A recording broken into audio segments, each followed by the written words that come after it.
What if you could turn your biggest setbacks into your greatest comebacks? Close your eyes and imagine a world where the impossible becomes possible, where the ordinary becomes extraordinary. Today, we're about to unravel a story so unique, it'll challenge your perception of what's achievable. The Two Wolves, inspiring short stories about life. An old Cherokee chief sat down to teach his grandson about life. "There's a fight going on inside me," he tells the young boy. "A fight between two wolves. One wolf is evil. It's full of malice, anger, greed, self-pity, and false pride. The other is good. It's full of peace, love, joy, kindness, and humility.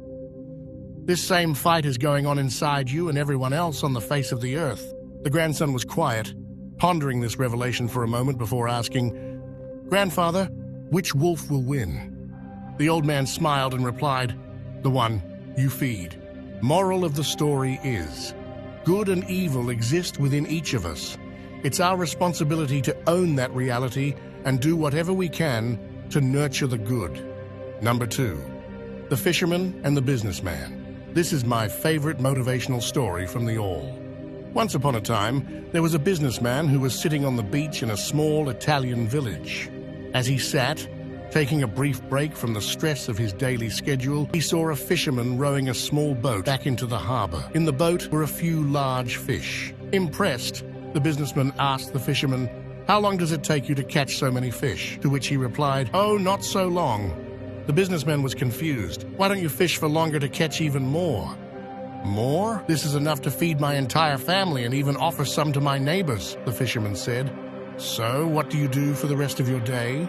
inquired the businessman. The fisherman replied, "Well, I've usually have caught my fish by late morning, at which point I go home, kiss my wife, and play with my kids. In the afternoon, I take a nap and read. In the evening, I go to the village to have a drink with my friends, play guitar, sing, and dance into the night."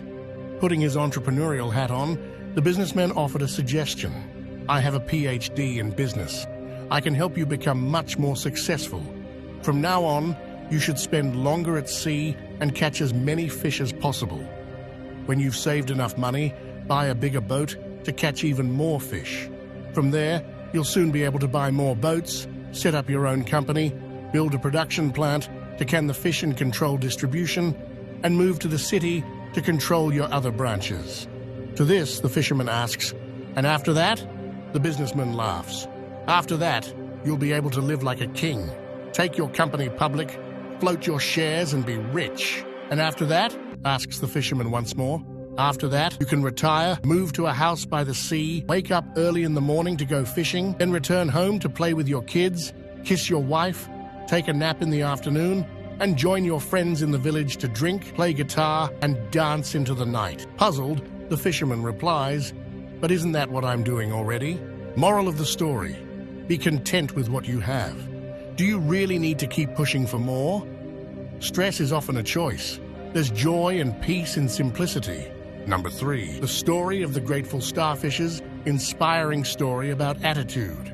One morning, an elderly man was walking along the beach when he noticed a young boy picking something off the sand and throwing it into the sea. As he got closer, the man realized the child was throwing stranded starfishes that had washed up on the shore back into the breaking waves. Approaching the boy, the man asked what he was doing.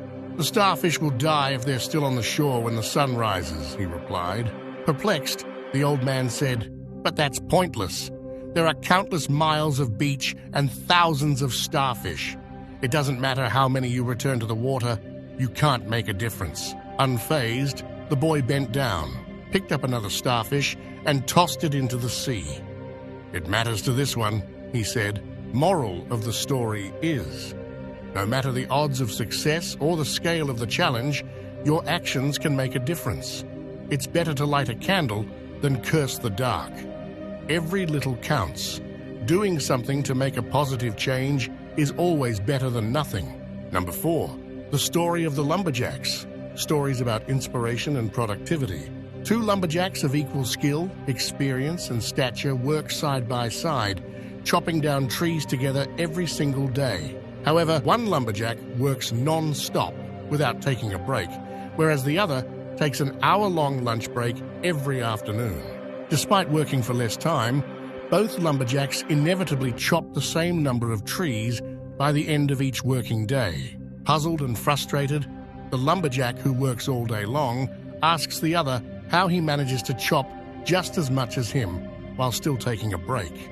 To this, he responds, "It's simple. I spend that hour at home sharpening my axe." Moral of the story: breaks are vital to productivity. Work smart, not hard. Subscribe our channel MotiQuotiverse for enjoy more content like this, and set the bell icon on all so that you get motivated immediately as soon as the video is posted.